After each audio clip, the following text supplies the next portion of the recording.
Hello there, welcome to our channel Tutorial Guru. Again, hope you're doing fine. I'm back with another tutorial video, and today I'll be showing you how to log into your Dg Paystub portal from your computer. And now, without further ado, let's start right into the video. But before that, don't forget to like, subscribe, and hit that bell icon for more videos. Now, to log into your Dg Paystub portal account from your computer, first open up your preferred browser.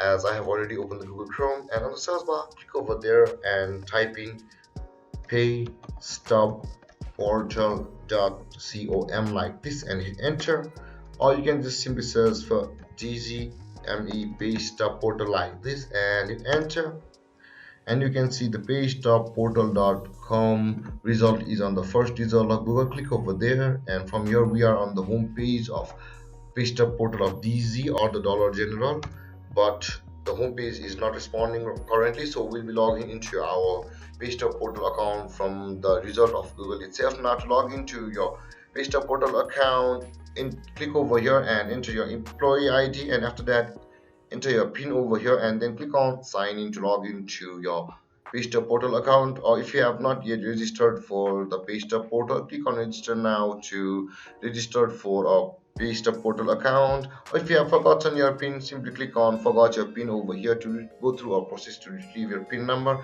And then guys, this is how you log into your paystub portal account. And if you have any confusions or questions regarding the topic, don't hesitate to comment in the comment section below, and don't forget to like, subscribe, and hit the bell icon for more videos. Thank you for watching, guys. Peace.